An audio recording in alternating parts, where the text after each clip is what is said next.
नया डिवोटी बैठा है तो बाकी हम स्टार्ट करते हैं। 5:20 हो चुके हैं। आप लोगों से कितने लोग आज फर्स्ट टाइम आए हैं? I can see some new faces. आपका नाम क्या है? रहीश। रहीश कुमार। आपका? अभिनंदन। अभिनंदन। आप लोगों को कैसे पता चला इस क्लास के बारे में? दोस्त ने बताया। दोस्त ने बताया? अरे वाह। तो अभी लोग आ रहे हैं तो स्पेस देखो साइड में।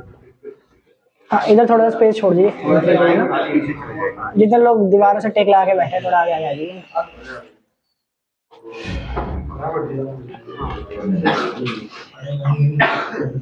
ठीक है, जो आज लोग नए आए हैं उनके लिए शायद थोड़ा आज का टॉपिक थोड़ा सा कॉम्प्लिकेटेड हो सकता है समझने के लिए, क्योंकि अभी हमारी एक सीरीज चल रही है हमारी डेली 5 संडे वाली क्लास में, जिसका सीरीज का नाम है द 4 क्या है पिलर्स ऑफ रिलीजन, मतलब धर्म के जो 4 स्तंभ है जो बताए गए हैं।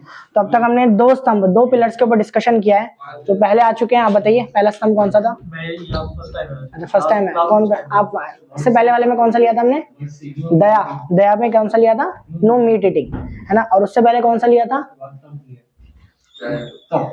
तप लिया था। तप में कौन सा आता है? No intoxication. तो बेसिकली 2 पिलर्स के हम लोग ऊपर हम लोग डिस्कशन कर चुके हैं ना। रिकॉर्डिंग चालू है। 2 पिलर्स के ऊपर हम डिस्कशन कर चुके हैं, जिसमें 4 पिलर्स हैं जैसे तपस्या, दया, शौच और सत्य, है ना। दया मतलब मर्सी, तप मतलब ऑस्टेरिटी तपस्या, थर्ड शौच मतलब क्लीनलीनेस सफाई, एंड सत्य मतलब ट्रुथफुलनेस। ये धर्म के 4 स्तंभ है ना। इनमें से 2 स्तंभों को हमने चर्चा की थी, जिनका एक एक्सपेंशन फॉर्म हमने डिस्कस किया था कि हमें मांसाहार क्यों नहीं करना चाहिए जो कि तपस्या में दया में आता है, और किसी प्रकार का नशा क्यों नहीं करना चाहिए जो कि तपस्या में आता है ना। इन दोनों के बारे में बहुत डिटेल चर्चा करी थी। आप लोग चाहे तो हमारे यूट्यूब चैनल पे इसका लेक्चर अटेंड कर सकते हैं। तो आज हम जो तीसरा लेंगे शौच मतलब क्लीनलीनेस। क्लीनलीनेस किससे कनेक्टेड है? नो इलिसिट सेक्स, किसी भी प्रकार का अवैध संबंध नहीं बनाना। अवैध संबंध क्या हो सकता है ना। आपके अनुसार आप लोग बताइए, आपके अनुसार अवैध संबंध क्या होता है?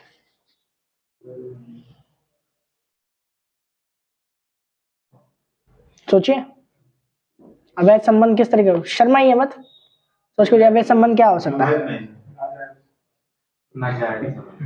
नाजायज संबंध होते हैं दूसरा पे। एक रिलेशनशिप है, उसके अलावा कोई दूसरा है तो वो दूसरा कोई रिलेशनशिप होना। और जो पहला रिलेशनशिप है पहले ये भी हो वो वैध होना चाहिए। हम पहला ही अवैध है, दूसरा कर लो तीसरा कर लो, सारे अवैध ही होंगे, है ना। तो शास्त्रों के मुताबिक क्या है? शास्त्रों के मुताबिक वैध संबंध एक लीगल संबंध रिलेशनशिप क्या हो सकती है? उसके अलावा कोई संबंध होता है तो अवैध होता है,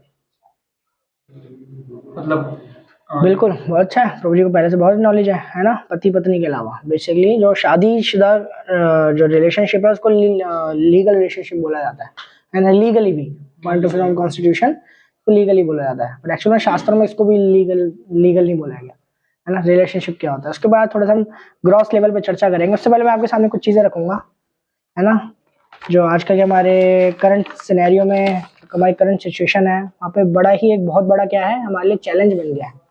बड़ी बड़ी गवर्नमेंट्स के लिए भी बन गया है और इंडिविजुअल लेवल पे हम लोग के लिए भी एक चैलेंज बन गया है। ये नो इलिसिट सेक्स में बहुत कुछ आता है। अब देखिए आज के टाइम पे एक वुमेन्स के अगेंस्ट जो सेक्सुअल असॉल्ट है, अब सिर्फ वुमेन्स ही नहीं है ये सेक्सुअल असॉल्ट के क्राइटेरिया में, अब लड़कों लोगों के साथ भी होने लग गया है ना। कौन सा है सबसे बड़ा सेक्सुअल असॉल्ट होता है? कौन सा है? वुमेन्स के प्रति या मेंस के प्रति? रेप ही है ऑब्वियसली सबसे बड़ा सेक्सुअल असॉल्ट। सब लोग सोच में पड़ गए कौन सा असॉल्ट हो सकता है। अभी सेक्सुअल असॉल्ट्स में और भी असॉल्ट्स आते हैं, है ना। अभी तो डिजिटल रेप भी आ गया, सुना किसी ने डिजिटल रेप के बारे में? है ना, रेप, डिजिटल रेप, उसके बाद किसी को सेक्सुअली हैरेस करना, है ना, मोलेस्ट करना किसी को सेक्सुअली। तो पहले हम कुछ केस स्टडीज है, पहले जो कुछ केसेस थे मैंने निकाल लेते हैं। बहुत फेमस केसेस है रेप केसेस, शायद आप लोगों ने सुने भी होंगे। पहले मैं आप लोगों को थोड़ा सा बताऊंगा, फिर आप लोग खुद ही बताइएगा इन सब के पीछे कारण क्या है, रेप के केसेस इतने बढ़ क्यों रहे हैं, है ना। इतना सेक्सुअल वायलेंस क्यों बढ़ रहा है हर किसी के प्रति। तो 2012 का फेमस निर्भया रेप केस आप लोगों ने सुना ही होगा। पता है आप लोगों को? किसी ऐसा तो नहीं है किसी को निर्भया रेप केस के बारे में नहीं पता? यहाँ पे सभी लोगों को पता है? नहीं पता आपको?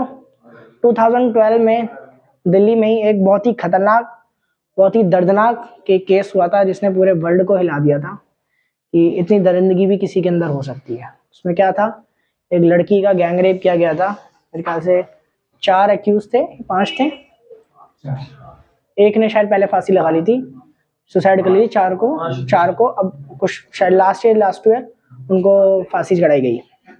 तो बहुत दर्दनाक था कि कैसे एक बस के अंदर है ना एक लड़की के साथ चारों पांचों ने मिलकर रेप किया, और सिर्फ रेप ही नहीं किया, उसके संग बहुत कुछ ऐसा गलत काम भी किया, बहुत बुरी उसकी पिटाई करी, मारा उसको, और मारने के बाद उसके जो प्राइवेट ऑर्गन्स थे उनके अंदर रॉड वगैरह डाली, इससे कई बहुत बुरी हालत करी उस लड़की की कि वो लड़की बच नहीं पाई, है ना।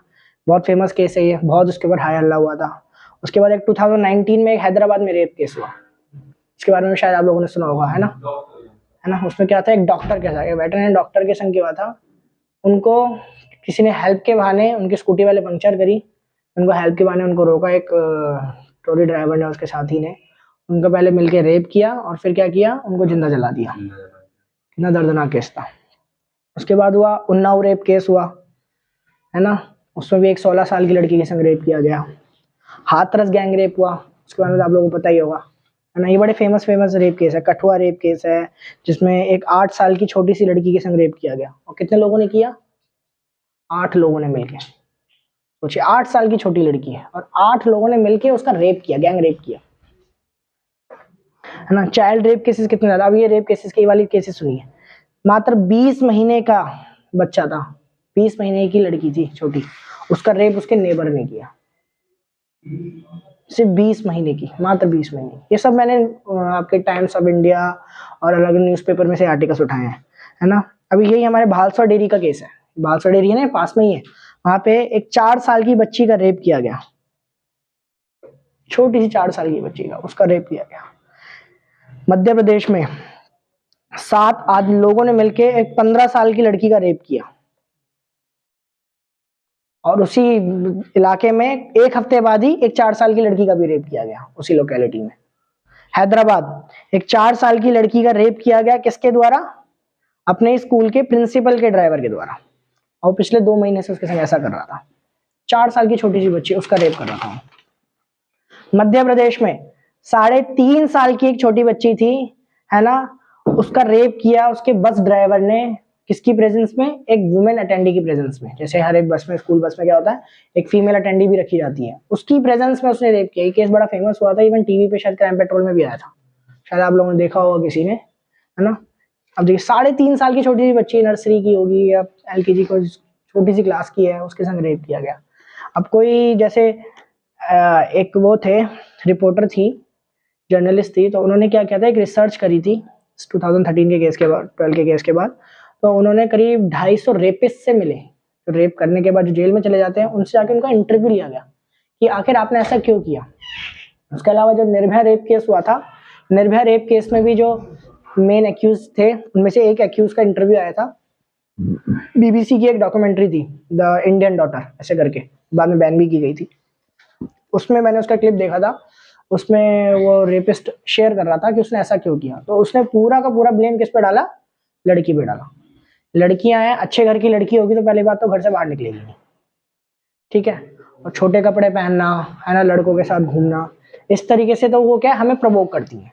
तो जो रेपिस्ट है, जो रेप कर रहा है, उससे ज्यादा गुनहगार कौन हो गई, लड़कियां हो गई। उसने ये बोला है कि उससे ज्यादा गुनहगार वो लड़कियां हैं जो हमें प्रवोक करती हैं, उनकी गलती से हुआ है। और वो यूं कह रहा था कि निर्भया के ऊपर, कि अगर निर्भया शांति से हमारी बात मान लेती तो आज वो जिंदा होती, उसने हमारी बात नहीं मानी तो उसको मरना पड़ गया। उसको किसी प्रकार का वो नहीं था, गिल्ट नहीं था। और वो एक दूसरी केस स्टडी देखी, उसमें एक 59 ईयर ओल्ड मैन था, 59 मतलब 60 साल का एक बुढ़ा है, उसने एक 5 साल की बच्ची का रेप किया था।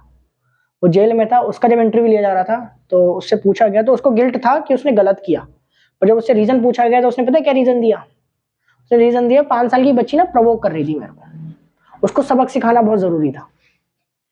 खुद सोचिए, 5 साल की बच्ची उसको प्रवोक कर रही है, वो कह रहा है उसको सबक सिखाना जरूरी था। अब क्या है, अब उसका रेप हो गया, अब उससे कोई शादी नहीं करेगा, तो अब क्या होगा, जब मैं जेल से बाहर निकलूंगा मैं उससे शादी करूंगा। अब उसकी अकल ठिकाने आ गई होगी, उसको और उसकी माँ की। सोचिए 5 साल की बच्ची, हम कह सकते हैं चलो बड़ी लड़की है ना, एक युवा है, यंग है, वो आपको कम कपड़े पहन के प्रवोक कर सकती है, चलो ठीक है, पर 5 साल की बच्ची, 3.5 साल की बच्ची, ये कैसे कर सकती है। जब मैं इन केस स्टडीज कर रहा था पिछले लास्ट पूरा वीक, मैंने पूरे इसके ऊपर प्रिपरेशन कर रहा था, बहुत सारे डिफरेंट इंटरव्यूज देखे, बहुत सारे आर्टिकल्स पढ़े, तो एक बड़ा खतरनाक आर्टिकल मिला मेरे को सीतापुर में।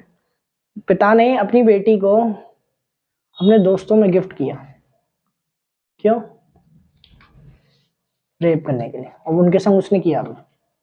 एक केस था, उसमें एक 13 साल के लड़के ने 9 साल की लड़की का रेप किया। कि उम्र है 13 साल, 13 साल की उम्र में हम लोग क्या करते थे? भाई बहनों के संग खेलना, है ना, बाहर खेलना या अपनी पढ़ाई पे ध्यान देना, कुछ भी करना। 13 साल का बच्चा, उसकी मेंटेलिटी देखिए, उसने 9 साल की बच्ची का रेप किया। कर्नाटक में दो करीब 9 साल के और 11 साल का लड़का था, वो एक 6 साल की लड़की का रेप करने का प्रयास कर रहे थे, और जब उस लड़की ने रोकना चाहा तो उन्होंने उस लड़की को मार दिया। अब इस समय इनकी मेंटेलिटी देखिए रेपिस्ट की। अभी भी किसको ब्लेम करते हैं? लड़कियों को ब्लेम करते हैं। बहुत सारी 250 में मोस्टली रेपिस्ट का ये मानना था कि उनको गिल्ट था, पर उन्होंने गलती ना सामने वाले को दी थी। उनकी गलती है। इंदौर का भी ये केस है। A 4 month old girl raped by family member. एक 4 साल की छोटी बच्ची का रेप उसी के फैमिली के एक मेंबर ने किया। एक 22 साल की लड़की ने शेयर किया, काफी टाइम बाद, शादी होने के बाद, उसने शेयर किया कि शादी से पहले 5 साल तक उसका रेप किया जा रहा था। और कौन रेप कर रहा था पता है? उसके ग्रैंडफादर, उसके फादर और उसके अंकल, तीनों मिलके उसका रेप करते थे। घर में ही रेप कर रहे हैं। लड़कियां बाहर सिक्योर नहीं है, अब घर में भी ग्रैंडफादर, आप खुद सोचिए, दादा कर रहा है, पिता कर रहा है, चाचा कर रहे हैं, है ना, बहुत सारे केसेस भाई करता है, भाई भी करता है। अब आप सोचिए इसमें रेपिस्ट की क्या मेंटालिटी हो सकती है? ऐसा मानसिकता कैसे बनता है क्या? हाँ, इसी के बारे में आगे हम चर्चा करेंगे। यही अभी मैं आपके सामने केसेस रखने का एक मोटिव है ना। अभी आप और केसेस सुनिए। एक आदमी मुंबई में पकड़ा गया, क्यों? उसने 2500 मतलब 2500 2500 लड़कियों का रेप किया। उनको शादी का बहाना देके या किसी तरीके से उनकी गलत फोटो वीडियो बना के उनको ब्लैकमेल करके।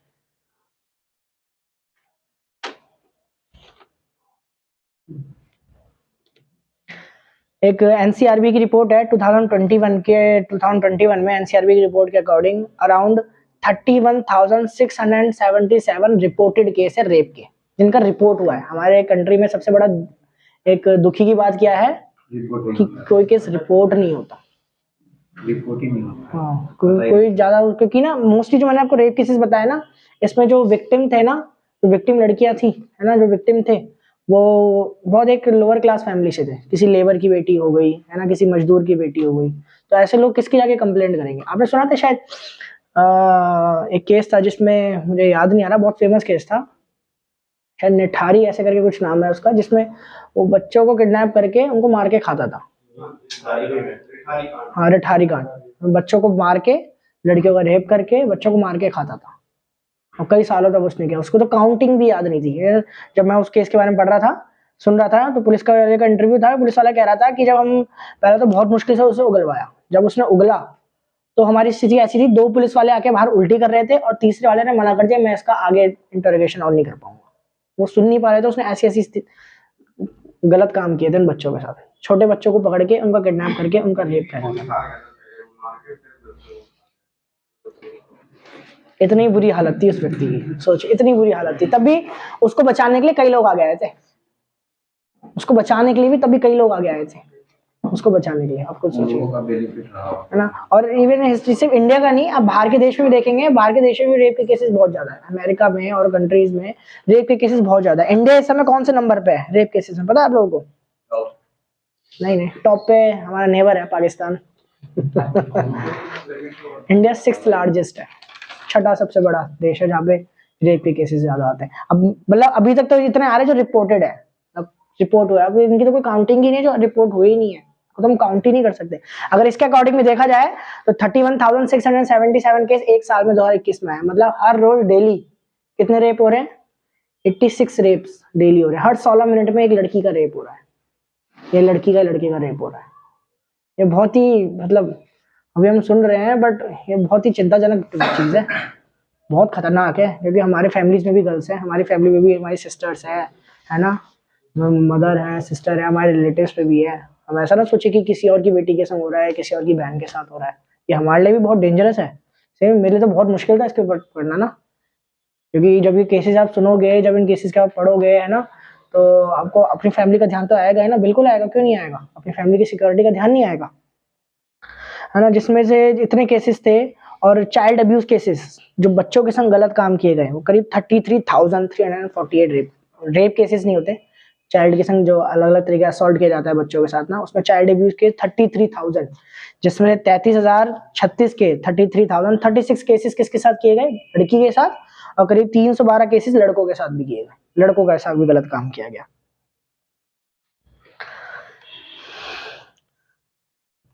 और 2021 में करीब 1291 जुवेनाइल केसेस थे जो रेप केसेस में वो हुए थे, अरेस्ट हुए थे। मतलब जुवेनाइल कौन होते हैं, जो अंडर 18 होते हैं, है ना, माइनर्स जो होते हैं। 1291 केसेस उनके थे जिन्होंने रेप केसेस में फंसे थे।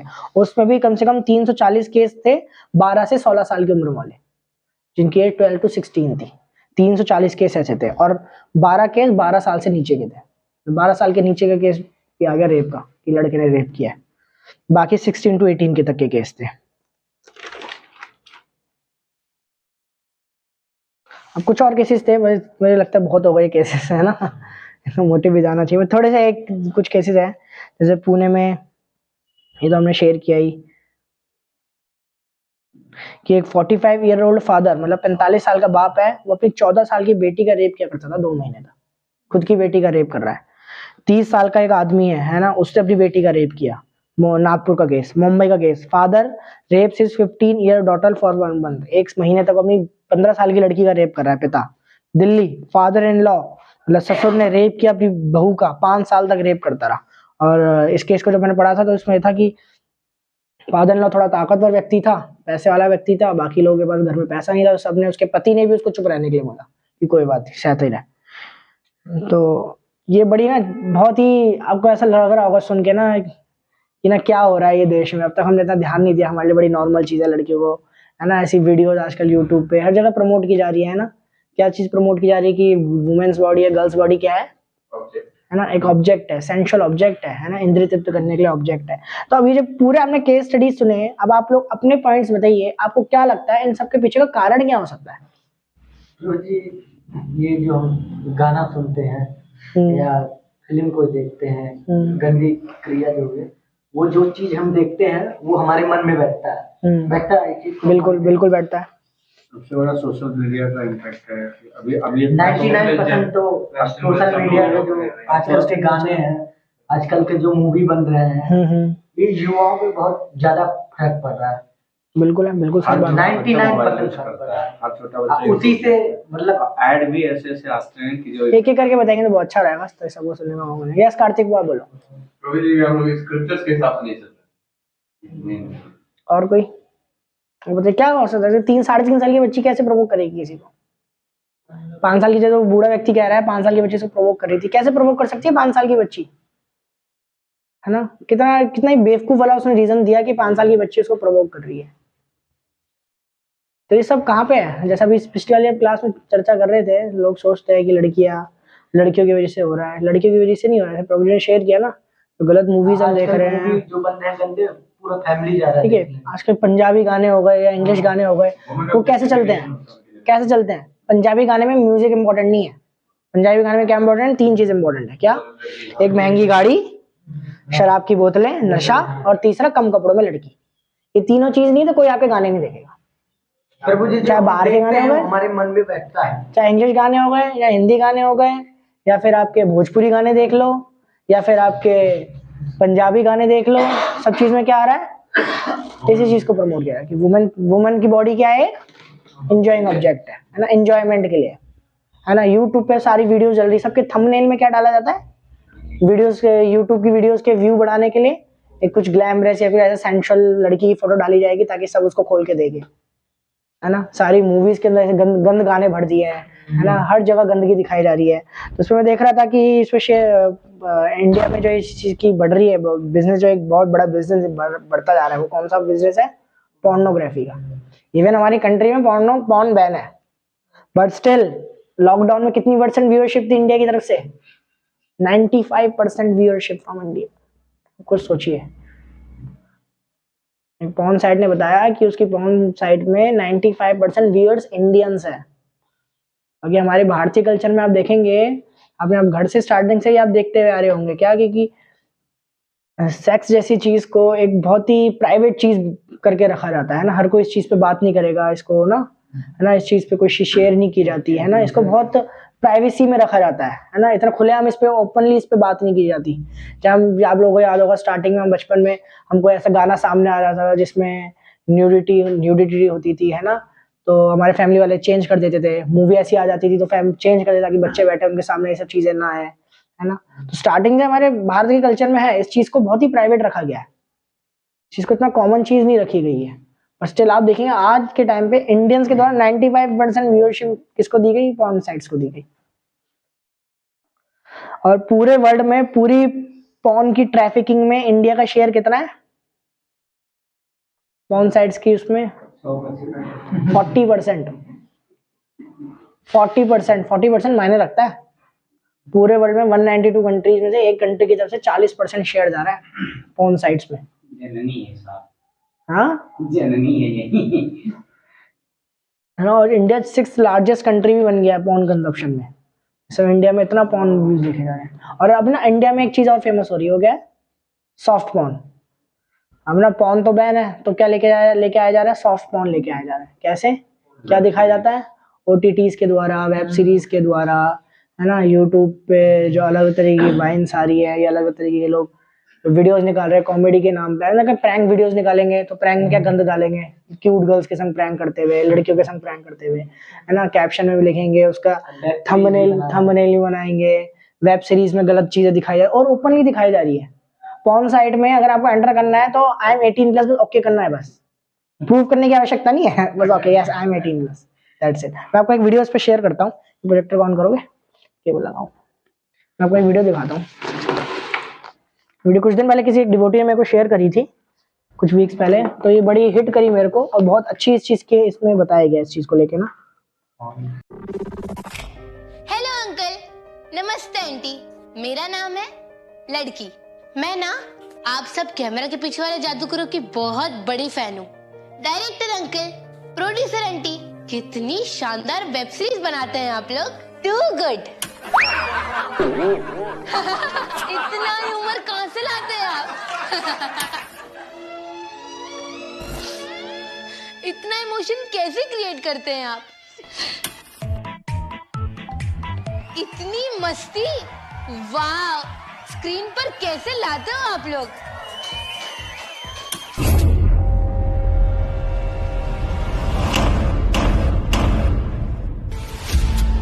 इतनी अश्लीलता कहां से लाते हैं आप लोग? ना मेरे शरीर की कोई रिस्पेक्ट, ना मेरे मन का कोई मोल, बस गंदगी में लिपटे हुए निरर्थक शब्द और निर्वस्त्र दृश्य।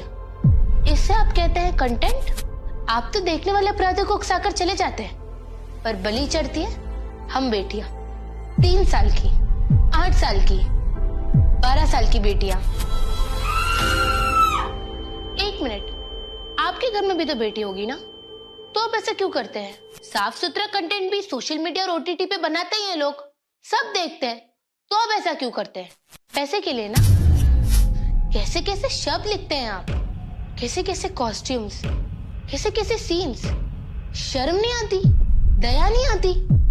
आप तो अपनी फिल्म दिखाकर निकल लेते हैं, लेकिन आज सुनिए, देश के दुश्मन है आप लोग, कंटेंट क्रिएटर नहीं, बेटियों के किलर है आप लोग, देश के विलन है आप लोग। हम लड़कियों की रिक्वेस्ट है, प्लीज प्रोवोकेटिव और अश्लील फिल्म्स बनाना बंद कीजिए। Please change your scripts, change your directions. OTT and social media are not your license to exploit us. Save the culture, save the nation.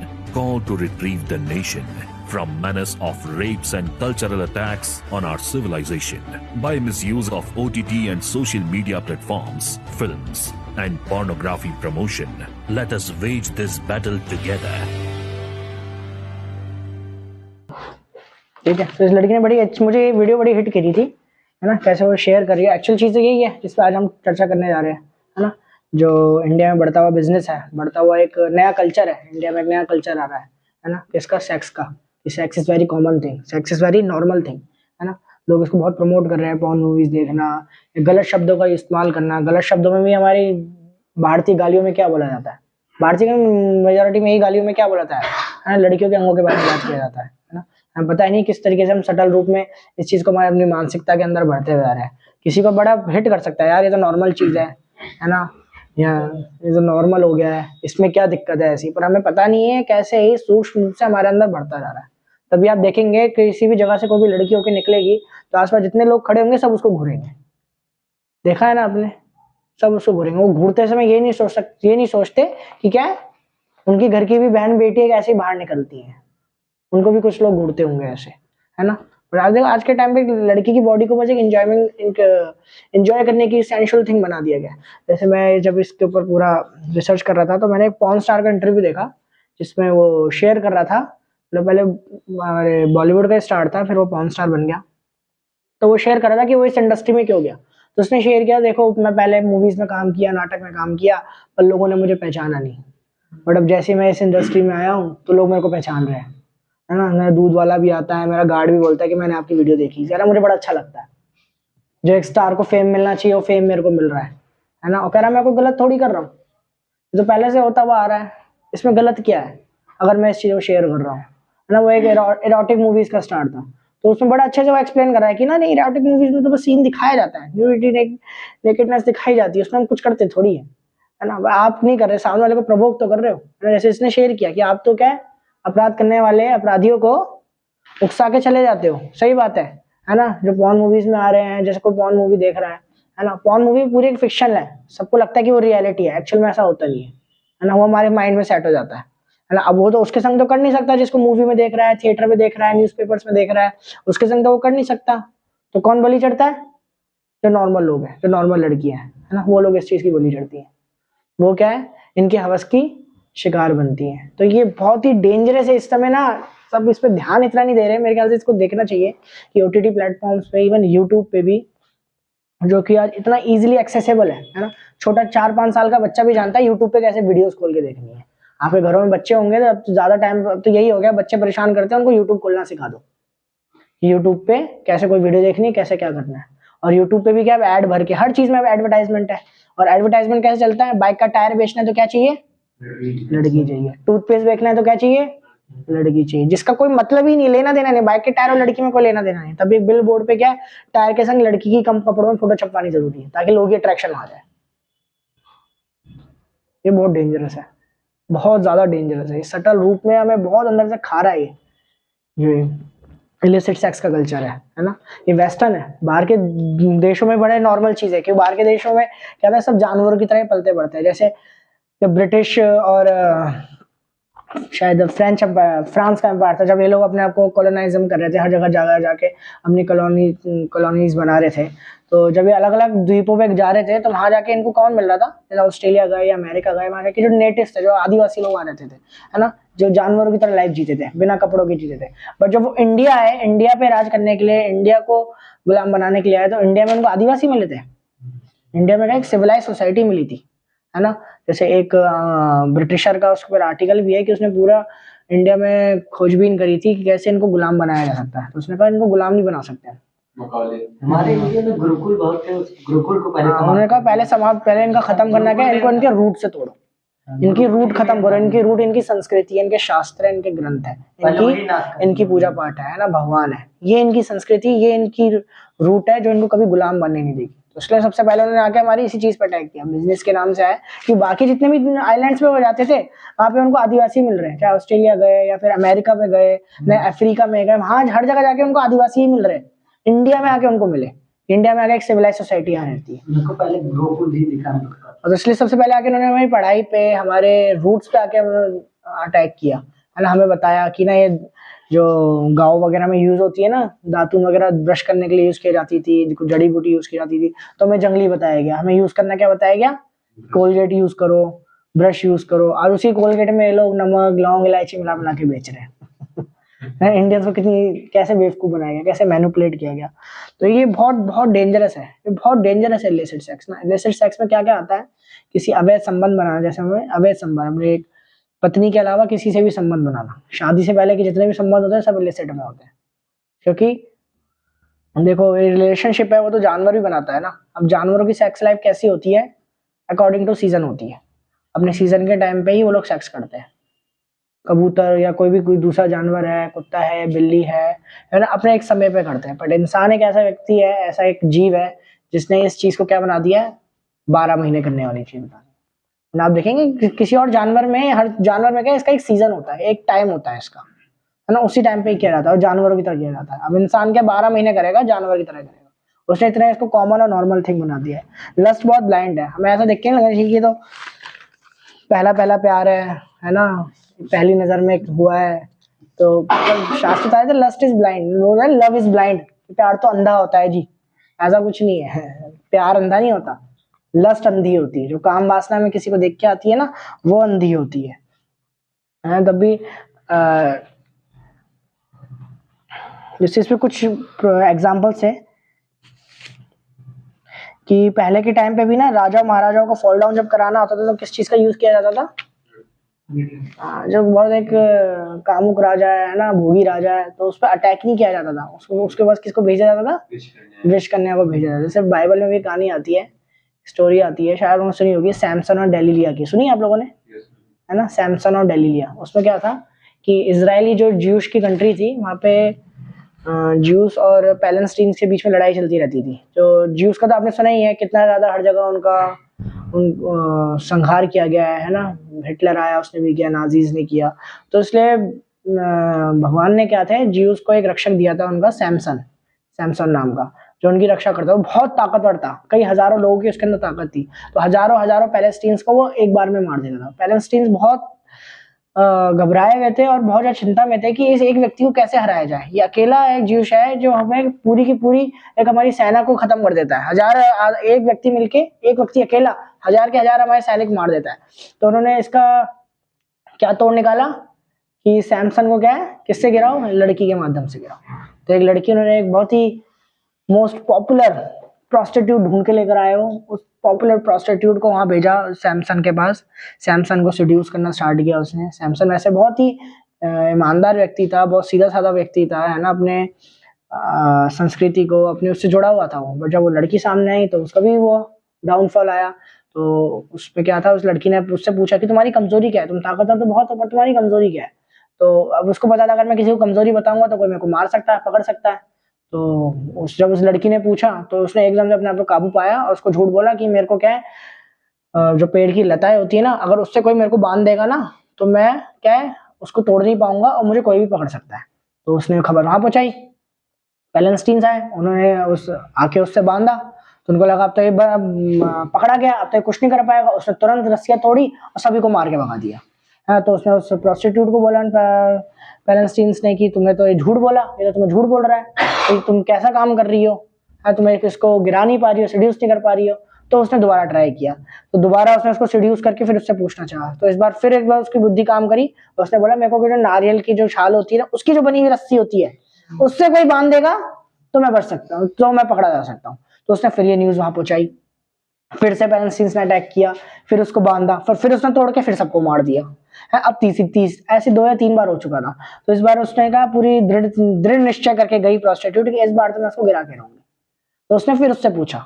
तो इस बार क्या था, इस बार सैमसन हार गया उसके सामने। उसने जिस तरीके से उसको सेड्यूस किया, इस बार वो हार गया। उसने बता दिया कि मेरी शक्ति क्या है, मेरे बालों में। बहुत इंटॉक्सिक था, तो उसने बता दिया नशे में कि हाँ, मेरी शक्ति मेरे बालों में। किसी ने मेरा सर मूंद दिया, मेरे बाल काट दिए, तो मेरी शक्ति किसी काम की नहीं। बस उसने उसी समय उस्तरा लाके उसका सर मुंडवाया और तुरंत पैलेस्टीन्स आ गए और तुरंत उसको पकड़ के ले गए। और उस समय वो कुछ नहीं कर पाया, बट स्टिल तब भी वो भगवान के द्वारा भेजा गया व्यक्ति था, भगवान द्वारा शक्ति उसको प्राप्त था। तो एक मंदिर में उसको लेकर गए, मंदिर में जाकर उसको बांधा गया 2 पिलर से। तो जब उसने भगवान से प्रार्थना करी कि ये मेरा बहुत बड़ा डाउनफॉल है कि मैंने क्या आपके से अपनी नजर हटा के इस माया की तरफ नजर कर लिया है ना, मैंने आपको नहीं देखा, उसको देखा, इसकी वजह से आज मैं यहाँ पे हूँ। जिस कार्य के लिए आपने मेरे को भेजा था उसके लिए मैं फॉल डाउन हो गया मेरा। बट आपसे एक प्रार्थना है, भगवान से प्रार्थना करी कि मुझे एक बार जो शक्ति पहले दे रखी थी, एक क्षण के लिए दोबारा दे दो, बस एक क्षण के लिए वापस ले लेगा। उसने जब भगवान ने उसको दोबारा शक्ति दी तो उसने क्या किया, जिन पिलर से उसको बांधा गया था उन पिलर्स को गिरा दिया। तो उससे क्या हुआ, पूरा मंदिर गिर गया, फिर सारे पैलेस्टीन्स मारे गए। वो मंदिर कौन सा पता है लोगों को? इजराइल में अल अक्सा मंदिर, अल अक्सा मस्जिद है ना, जहाँ पे सारे जूश जाते हैं प्रार्थना करने के लिए, तो वो मंदिर। तो बाइबल में भी इसकी स्टोरी आती है कि कैसे काम वासनाओं के द्वारा पहले के टाइम पे राजाओं को या किसी महारथी को कैसे गिराया जाता था। एक हमारे शास्त्रों में भी एक स्टोरी आती है सुंड और उपसुंड की, है ना। दो राक्षस थे, ये बड़े ताकतवर राक्षस थे, दोनों एकदम भाइयों की तरह रहते थे, है ना, एकदम साथ रहना, साथ लड़ाई करना, साथ जाके परेशान करना देवताओं को। तो उन्होंने बड़ी साथ में तपस्या भी करी, बहुत तपस्या करी साथ में, और ब्रह्मा जी से एक अवतार, ब्रह्मा जी से क्या है, एक वरदान प्राप्त किया। तो ब्रह्मा जी जब आए थे तो ब्रह्मा जी से उन्होंने कहा कि हमें वरदान में क्या चाहिए कि हमें अमर कर दो। तो ब्रह्मा जी ने कहा देखो मैं खुद तो अमर हूँ नहीं, मेरी खुद की मृत्यु होनी है, मैं तुम्हें अमरता तो दे नहीं सकता, तुम इसके अलावा तुम कुछ भी मांग लो, अमर के अलावा तुम कुछ भी मांग लो, मैं तथास्तु कर दूंगा। तो उन्होंने दिमाग लगाया, उन्होंने कहा ठीक है, तो हमें वरदान दो कि अगर हम मरे तो एक दूसरे के हाथों मरे, एक दूसरे के हाथों मरे। और उनको पता था दोनों को कि हम दोनों के इन दोनों के बीच में दोस्ती ऐसी है कि कभी एक दूसरे को मारेंगे नहीं, खाते साथ है, हगते साथ है, घूमते साथ है, तपस्या साथ करिए, हाहाकार साथ मचाएंगे, सोएंगे साथ में, है ना। ये ऐसे लोग हैं, हम तो आपस में कभी लड़ने नहीं वाले, है ना। तो उनको वरदान मिल गया। अब ये वरदान मिला, उन्होंने बहुत हाहाकार मचाया देवताओं के बीच में, हर जगह जाके। तो सभी देवताओं ने मिलकर क्या किया, विश्वकर्मा से हेल्प मांगी कि विश्वकर्मा को बोला कि आप अपनी पूरी शक्ति लगा के एक इतनी सुंदर फीमेल बॉडी बनाओ, एक इतनी सुंदर स्त्री बनाओ ताकि इनका फॉल डाउन करा सके, है ना। अब विश्वकर्मा ने पूरी ताकत लगाई अपनी और एक अप्सरा बनाई। अप्सरा का नाम मुझे ध्यान नहीं आ रहा, कुत्ता से कुछ था। तो अप्सरा को उनके पास भेजा गया। तो अप्सरा आई ना, तो उपसुंड को देख के बोला देख भाभी आ रही है। उपसुंड बोला हाँ देख तेरी भाभी आ रही है। तो दोनों में इस चीज को लेकर लड़ाई। अब तक दोनों साथ में थे, हर चीज में एकदम साथ थे, मात्र एक लड़की के बीच में आते ही क्या हो गया। दोनों में आपस में लड़ाई, कोई ट्रायंगल नहीं बना, कोई लव का कोई ट्रायंगल नहीं होता। दोनों की इक्वेशन बिगड़ गई और दोनों आपस में लड़के मर गए, दोनों आपस में लड़के मर गए। ऐसे जब भगवान ने मोहिनी मूर्ति का इनकारनेशन लिया था, जब समुद्र मंथन हुआ, समुद्र मंथन के टाइम पे विष बाहर आया, जब विष बाहर आया और अमृत बाहर आया, अमृत किसको मिला, अमृत राक्षसों को मिला। तो राक्षसों के बीच में हो गई लड़ाई। जब अमृत आया तो उनके बीच में हो गई लड़ाई कि मैं लूंगा पहले, मैं लूंगा, मैं लूंगा, इस तरीके से। तो अब ये था कि अगर अमृत राक्षसों को मिल जाता तो वो लोग अमर हो सकते थे, बहुत ताकतवर हो जाते। तो क्या किया भगवान ने तुरंत अवतार लिया मोहिनी मूर्ति, अपना मोहिनी मूर्ति अवतार लिया। जब भगवान मोहिनी मूर्ति के रूप में वहां पर आए तो उसको देख के सारे असुरों ने अमृत छोड़ दिया। असली अमृत तो ये आ गया। ये कहा हम डेड मरे अमृत के पीछे पड़ रहे हैं, जीते जाता अमृत हमारे सामने आ रहा है। अब क्या चाहिए हमें, कुछ नहीं चाहिए। मोहिनी मूर्ति ने कहा आप किस बात के लिए लड़ रहे हैं, आइए मैं अमृत बांटती हूँ। हाँ बिल्कुल लीजिए आप इस अमृत को अमृत बनाइए, है ना। तो इस तरह देखिए पूरी डीमन क्या है, मोहिनी मूर्ति के रूप को देख के प्रभावित हो गए, वो चेंज हो गए, मैनिपुलेट हो गए। तो ऐसे कुछ एग्जाम्पल से कुछ डिवोटीज भी शेयर कर रहे थे कि जो कामुक अच्छा है किस तरीके से परेशान करती है ना।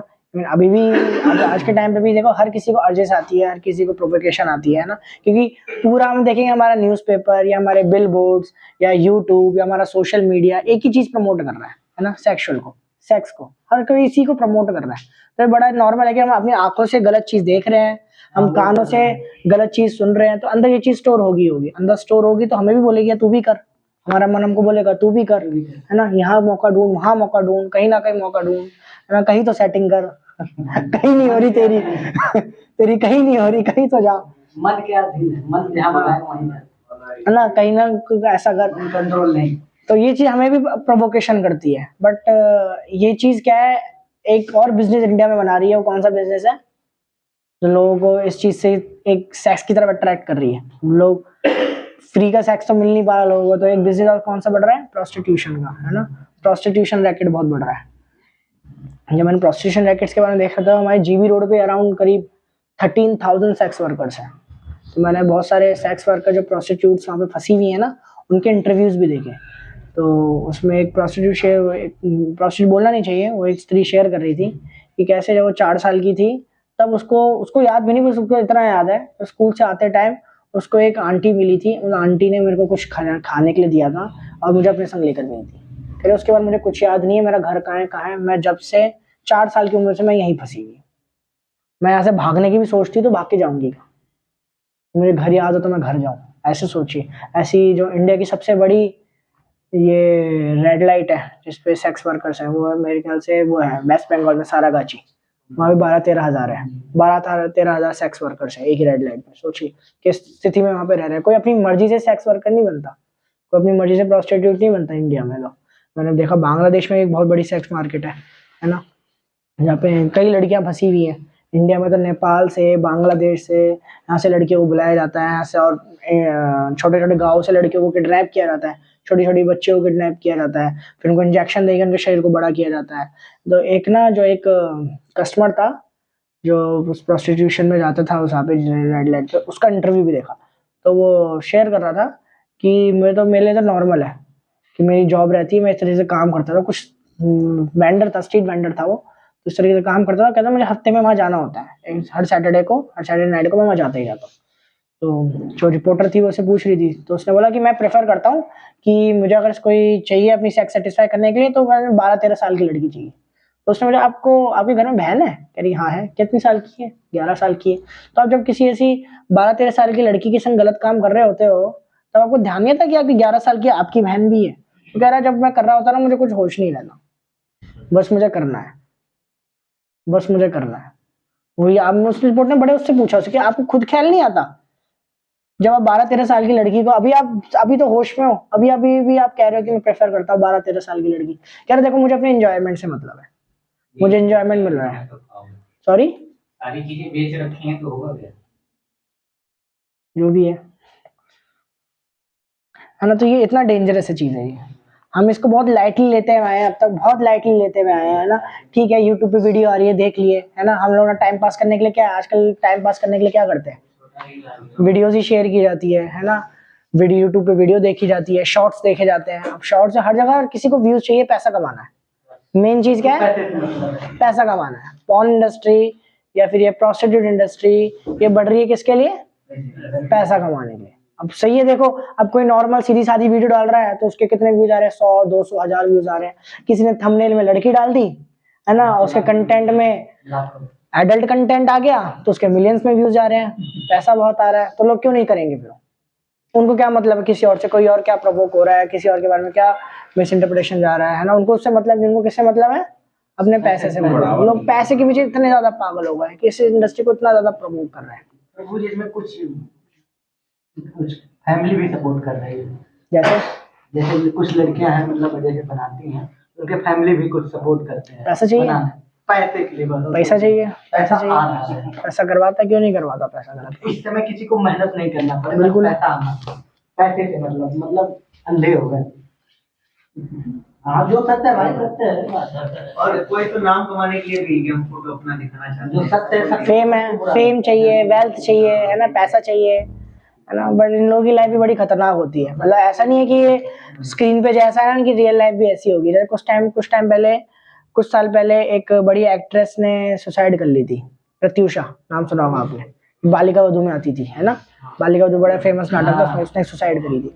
जब सुसाइड कर लिया उसके बाद पता चला कि वो किस चीज में फंसी हुई थी, एक प्रोस्टिट्यूशन रैकेट में फंसी हुई थी, इसलिए उसने सुसाइड करी। तो बहुत शॉकिंग था बॉलीवुड इंडस्ट्री के लिए, है ना। टीवी एक्ट्रेस है, सबको लगता है कितनी अच्छी जिंदगी है इन लोगों की, और जिंदगी के पीछे ऐसा चल रहा होता है। प्रभु जी आजकल के वो जल्दी डिप्रेशन में जा रहे हैं। डिप्रेशन में आने का कारण क्या है? देखिए, जो ये पोर्नोग्राफी है या मास्टरबेशन है, ये डिप्रेशन की तरफ ही क्या है लीड कर रही है पूरे यूथ को। 95% दिल्ली का यूथ तो इस चीज में है, इस चीज में फंसा हुआ है। चलो आपने एक्सेप्ट तो किया। कोई एक्सेप्ट नहीं करता ना। याद है हमारे स्कूल के टाइम पे, स्कूल में टीचर जब पढ़ा रहा होता था ना, हमारे स्कूल के लड़के पीछे बैठ के मोबाइल लगा के मस्त वीडियो देखा करते थे।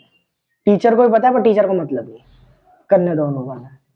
छोटी क्लास, कौन सी 7th 8th क्लास की बात होगी, इतने छोटे बच्चे, क्योंकि ये चीज, ये जो कंटेंट है ना बहुत इजीली एक्सेसिबल है। मैंने जैसे बताया ना आपको, पॉर्न साइट में एंटर करने के लिए बस आपको ओके करना है, यस आई एम 18+। वहाँ पे आपको आधार कार्ड जमा नहीं करना, वहाँ आपको स्कूल का कार्ड जमा नहीं करना, कुछ जमा नहीं करना, बस हाँ yes I am 18+, that's it. सारा कंटेंट आपके लिए अवेलेबल है। तो ये इतना इजीली एक्सेसिबल हो गया, ये बहुत डेंजरस है। ये बंद कर दिया, बाहर निकाल, इसका प्लग निकाल रहा है। हाँ ठीक है उसका जो था वो वही तो ये देखिए जो सारा जो चीज है ना ये हमें एक ही तरफ लीड कर रहा है। वो क्या है कि वुमेन्स की बॉडी क्या है हमारे लिए, एक एंजॉइंग मेंटेलिटी, एक एंजॉइंग थिंग है, एक ना सेंसुअल थिंग है, जो कि बहुत डेंजरस। क्योंकि ऐसी चीज करते हुए देखिए, जो अपना पिता अपनी बेटी का रेप कर रहा है, दादा अपनी बेटी का रेप, अपनी पोती का रेप कर रहा है, भाई अपनी बहन का रेप कर रहा है। जो पोर्नोग्राफी है ना हमें ये चीज बताती है कि ना जो वुमेन की बॉडी है वो क्या है, एंजॉय करने की चीज है। तो फिर क्या हम अपनी बहन को, माँ को भी इसी नजर से देखने लग जाएंगे, हम उनके प्रति भी ऐसी क्या ऐसी भावना रखने लग जाएंगे। तो ये जो मेंटेलिटी है ना ये खतरनाक है। तो रेप में जो जिम्मेदार है कौन है, ना लड़का जिम्मेदार है ना लड़की जिम्मेदार है, कौन जिम्मेदार है, ये मेंटेलिटी जिम्मेदार है। और इस मेंटेलिटी को जो प्रमोट कर रहे हैं, जो इसको आगे बढ़ाना चाह रहे हैं ना, ये जो मेंटेलिटी, वो लोग इसके जिम्मेदार है, तो पैसा कमाने के लिए इस चीज को बढ़ा रहे हैं। तो इतना एक दिन का बात नहीं, बहुत बड़े स्केल पे है ये। वो तो एक बहुत बड़ी इंडस्ट्री है ना, सब लोगों को ये चाहिए है ना, सब लोगों को चाहिए, सब लोग इससे पैसा कमाना चाहते हैं। पता है ना इंडिया में 95% व्यूअरशिप, इसे बंद करना तो लॉकडाउन में इंडिया में 95% व्यूअरशिप बढ़ गया। एक है बहू अपने ससुर से शादी अभी कहाँ मेंटली आप जब पति को छोड़ के ससुर के साथ ये अभी हम हंस तो रहे हैं, पर ये है बहुत सोचने वाली चीज है ये ना, ये बहुत सोचने वाली। जैसे मैंने आपको बताया ना, जब मैं इन केसेस के बारे में पढ़ रहा था, न्यूज में इनके बारे में पढ़ रहा था, तो मुझे अपनी फैमिली का भी ध्यान आया कि मेरी फैमिली, मेरे पास मेरी बहनें हैं। टाइम पेट्रोल देखे थे हरिशंकर पू, हाँ अपने पति को छोड़ के अपने ससुर की शादी अभी एक हफ्ते की ठीक है प्रभु, ठीक है, कोई बात नहीं, आप भावुक हो रहे हो आप भावुक हो रहे हो, कोई बात नहीं, होता है तो ये बहुत सटल चीज है जो हमारे अंदर सेट होती जा रही है ना। अब जैसे प्रभुपाद जब इस्कॉन की स्थापना के लिए, जब इस्कॉन की स्थापना नहीं हुई थी, अमेरिका गए थे, अमेरिकन लोग थे है ना, तो प्रभुपाद एक कपल से मिले, उनको प्रीच करते थे, मतलब उनकी क्लास में, प्रभुपाद की क्लास में आया करते थे। तो प्रभुपाद को उन्होंने बताया कि हम दोनों साथ में रहते हैं, हम तो लिव इन में रह रहे हैं। प्रभुपाद ने कहा तो गलत है, ये तो इलिसिट है, और तुम्हें साथ में रहना है तो शादी करके रहो। तो प्रभुपाद ने उनकी शादी कराई, खुद सेरेमनी करी, खुद यज्ञ किया है ना, उनको दीक्षा भी दी उनकी शादी वाले दिन, और उनको लंदन भेजा बाद में प्रचार करने के लिए है ना। इस्कॉन लंदन में जाके उन्होंने, हमारा भक्ति वेदांत मैनर है वो उन्होंने जाके वहाँ पे ओपन किया, जॉर्ज हॉरिसन को प्रचार किया। तो अमेरिका के कल्चर में बहुत नॉर्मल चीज़ है, पॉर्न, नेकेड न्यूडिटी है, और लिव इन रिलेशनशिप्स में रहना, ये सब बड़ी ओपन चीज़ है वहाँ पे, उनको इतना फर्क नहीं पड़ता। इंडिया में फर्क पड़ता था एक टाइम पे, पर इंडिया में अब ये चीज़ क्या होता है, नॉर्मल होता जा रहा है, होना चाहिए, इसमें कोई दिक्कत नहीं। बड़े बड़े एक्टर्स क्या बोलते हैं, बड़े बड़े आपको लोग बोलते मिलेंगे, इसमें कोई बहुत दिक्कत की बात थोड़ी है। घर की बेटी अगर पहले कुछ ऐसा कर ले तो इट इज हर चॉइस है ना, एक बड़ा फेमस हो रहा है, इट इज हर चॉइस है ना। ये चॉइस के नाम पे, फेमिनिज्म के नाम पे, स्त्रियों को बढ़ावा देने के नाम पे कुछ भी बकवास की जा रही है। और ये बढ़ावा कौन देता है, जो उनको एंजॉय करना चाहता है, जो इस चीज को एंजॉय करना चाहता है, वो इस फेमिनिज्म के इस गलत उसको बढ़ावा देता है। असलियत में बढ़ावा देना क्या है, स्त्रियों को बढ़ावा देने का मतलब क्या है, बताइए आप, आपके अनुसार किसी महिला को, स्त्री को वुमेन एम्पावरमेंट देना है, तो उस एम्पावरमेंट देने का मतलब क्या है, कि वुमेन भी सिगरेट पी सकती हैं, वो भी ड्रिंक कर सकती हैं, वो भी कुछ भी पहन सकती हैं, वो भी कुछ भी बोल सकती हैं, ये तो उनका राइट है। वो ये बोल देता है ना कि हाँ ये तो उनका राइट है, उनकी चॉइस है, उनका राइट है, it is her choice, it's her choice. Women empowerment का मतलब ये नहीं है, वुमेन एम्पावरमेंट है कि आप उनको इक्वलिटी दे रहे हो, उनको हर फील्ड में उनको क्या है कि वो अपना साबित कर सके, अपने उस पे दम पे कुछ कर सके, उसकी आप उनको क्या पूरा वो दे रहे हो है ना। बट बहुत सारी इंडस्ट्रीज में भी, जैसे बॉलीवुड या हॉलीवुड की इंडस्ट्रीज है, वहाँ पे भी अभी कुछ टाइम पहले एक ट्रेंड हो रहा था, #MeToo, सुना होगा आपने है ना, जिसमें बड़े बड़े स्टार्स अपनी पर्सनल लाइफ में शेयर कर रहे थे कि उनके संग कुछ हुआ है, सेक्सुअल हैरेसमेंट हुई है। अब उनको मौका तो दे रहे हो, पर मौका देने वाले मोस्टली लोग वही होते हैं जो उनका क्या करना चाहते हैं, उनको एंजॉय करना चाहते हैं, उनके संग गलत काम करना है। स्त्री उनके लेवल तक आएगी नहीं, उनके ऑफिस में कैसे आएगी है ना, कोई डायरेक्टर है ना, वो कब तक किसी का हैरेस कब तक नहीं कर पाएगा, जब तक वो उसका ऑफिस में नहीं आएगी, उससे आगे रोल नहीं मांगेगी है ना, उस पर आगे डिपेंड नहीं होगी, तब तक तो डायरेक्टर प्रोड्यूसर कैसे उसका हैरेस नहीं करेंगे, कैसे उसको सेक्सुअली एंजॉय नहीं कर पाएंगे। तो वो लोग इस चीज को प्रमोट करते हैं। देखिए, महिलाओं का किसी क्षेत्र में काम करना गलत नहीं है, महिलाओं को किसी क्षेत्र में, यहाँ पर क्षेत्र में काम करने का मतलब ये तो नहीं है कि तुम उनको एक्सप्लॉइट करो ओपनली कैमरे में है ना। पॉर्न मूवीज में लड़कियों का काम करना उनका राइट है, उनका अधिकार है ना। गलत दृश्य मूवीज पे दिखाना या अपनी बॉडी को क्या है सबके सामने एक्सपोज करना ये उनका अधिकार है, वो ये कर सकती हैं, वो जितने चाहते हैं लड़कों से संबंध बना सकती है। तो ये कहने वाले कौन होते हैं? जिनको एंजॉय करना है, जिनको एंजॉय करना है। ये कोई वुमेन एम्पावरमेंट नहीं हुई। वुमेन एम्पावरमेंट का मतलब ये नहीं है, वरना हमारी हिस्ट्री में आप जाएंगे आपको वुमेन एम्पावरमेंट के बहुत केसेस मिल जाएंगे जिन्होंने असलियत में वुमेन एम्पावरमेंट दिखाई है ना। रानी लक्ष्मीबाई, बहुत है, रानी लक्ष्मीबाई है, बहुत है, आपको बहुत ऐसे मिलेंगे जिन्होंने एक्चुअल में दिखाई है हाँ कि वुमेन एम्पावरमेंट का मतलब क्या होता है। उन्होंने बताया वुमेन एम्पावरमेंट क्या होती है। वुमेन एम्पावरमेंट का मतलब ये नहीं है कि अगर लड़का नंगा घूम सकता है तो लड़की भी नंगी घूम सकती है। कि अमेरिका में तो आजकल यही आंदोलन चल रहा है, टॉपलेस, है ना, कि जब लड़का शर्ट उतार सकता है तो लड़की भी शर्ट उतार सकती है, हम भी नेकेड घूम सकते हैं। आंदोलन ये चल रहा है। तो ये वुमेन एम्पावरमेंट नहीं है, ये कुछ और ही एम्पावर किया जा रहा है, किसी और को कोई और अपनी लस्ट एम्पावर कर रहा है इससे। लैपटॉप में और भी टारगेट भी है वो तो ठीक है प्रभु, इतना उस पर मत जाइए आप, है ना। हम टॉपिक से कहीं और, हम तो नहीं रहे, आप कहीं और चले जाए बैठे रहने आप नहीं तो कोई और सुने, कोई और चला जाए, है ना। मेनली क्या है, उस प्रिंसिपल पे बात करना, चाहे कोई भी एक्ट्रेस हो चाहे कोई एक्टर भी हो, उस प्रिंसिपल पे बात करना, है ना। वो प्रिंसिपल क्या है उसके पीछे का। तो नो इलिसिट सेक्स में यही आता है कि जो किसी अवैध तरीके का संबंध बनाना हमें अंदर से गंदा बनाता है, इसलिए इसको क्या है, शौच, क्लीनलीनेस, ये हमें अंदर से गंदा बना रहा है। कुछ सोचो, कोई पिता अपने बेटी का बलात्कार कर रहा है, रेप कर रहा है, उसकी मानसिकता बहुत साफ सुथरी होगी, उसका हृदय बहुत साफ होगा, है ना, बहुत शुद्ध मन का होगा। वो कितनी गंदगी है उसके अंदर, कितनी ज्यादा गंदगी है।